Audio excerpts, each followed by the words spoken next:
So this was my original idea. It would be something like this with overlapping circles and different points in my life, kind of the important things I studied or undertook that shaped my own transformation, my ideas about transformation of the adult.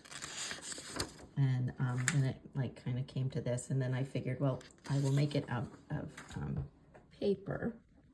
I do like paper still. So this is my flower, I guess.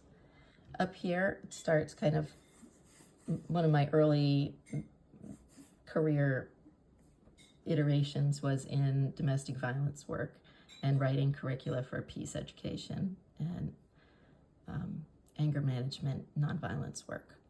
Prior to that, I did major in special ed, got my degree in that. I did teaching in the inner city.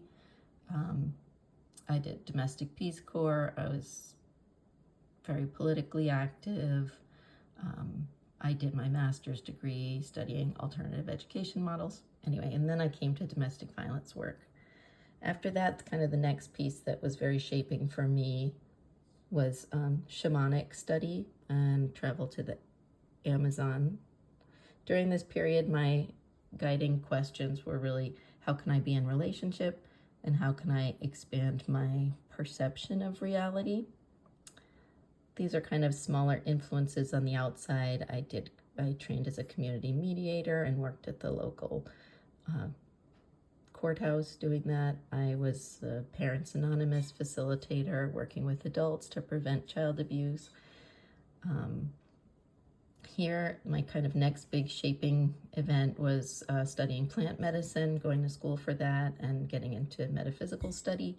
I also walked on fire during that period, was considering how can I move beyond my perceived limitations and what do I want to make of this life. This is where my kids came here. Parenthood began for me at this time in life. After plant school, I ended up going to massage therapy school and working with body work and energy work for some years. I was considering what is the human capability for healing, physical, spiritual, and emotional. After that work, I went to Montessori. I was considering, how can I center my kids as divine beings in the world, and who else in the world is going to want to do that, because I didn't feel like the public education system was going to. And that's when I went to Montessori. After that period, I also studied yoga and meditation, studied to be teachers of both. I was considering questions, being I was divorced when my kids were young. I was a single parent. I was considering how can I find equanimity with small children and lots of responsibilities and an antagonistic ex-partner. How can I be peaceful in an unpeaceful world, in a chaotic home environment, in a chaotic personal environment? From there, I moved to somatic movement therapy training. Was another formative piece that I did. I was considering questions like, what does the body hold? What story does the body hold that needs to be released? What do I know about myself, and what am I not seeing? Do I have blind spots that, hold me back from experiencing joy or living life more fully? At that time, I also did some adult education. I taught in massage school. I taught anatomy and physiology to adults. I did restorative justice training. I was Montessori teaching all this time. Then I went and trained as a conscious uncoupling relationship coach, which was another great experience. I was considering these questions. What's my core wounding? What's other people's core wounding or source fracture? And how does that shape my identity and my worldview? And can I do the work to heal it?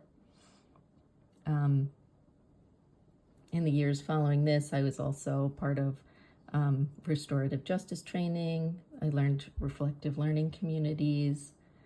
I sat on the Equity Advisory Council at my Montessori school for 4 years.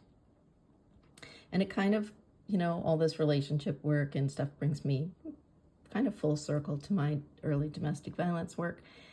Still considering the questions: how do I engage in mindful relationship?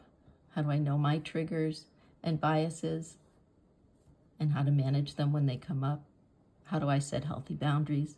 How do I reside in the divine in me so that I can see the divine in others?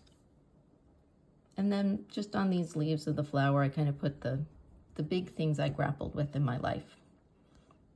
Relationship, expanding my perception, understanding that there's more than what is just obvious in front of me in this life. There are probably many other things happening that I'm just not perceiving. What is a spiritual connection? I grew up without any organized religion. I don't feel called in that direction, but I'm very interested in the question of being spiritually connected. Divine beingness of myself, of my children, finding equanimity, discovering a path to egolessness, questions about my own identity and meaning in life, and then moving into empowerment. And so that was kind of my reflection on myself and my journey. Over here, I had some essential questions that guided me probably all the time. Who am I as a being in the world?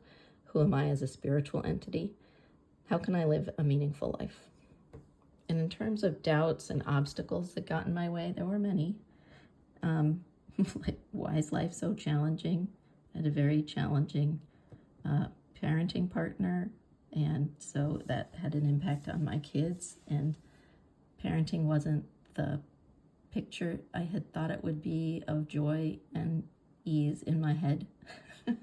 Don't know why I had that idea. And so it was very challenging. And so I often ask, why am I not doing better? I'm a Montessori teacher. I'm a meditation teacher. I'm a somatic movement therapist. Why do I still ever raise my voice? Why am I not managing things better? Why am I not doing a better job?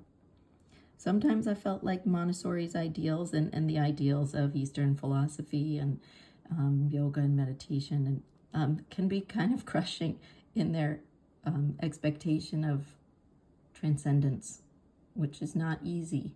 And Dr. Montessori speaks of a really, really high bar. And so I definitely think that that was challenging for me sometimes, to not feel like I was failing as a person, as a mom. But I think I'm doing a pretty good job now. Anyway, that is my assignment. Thank you so much for being interested.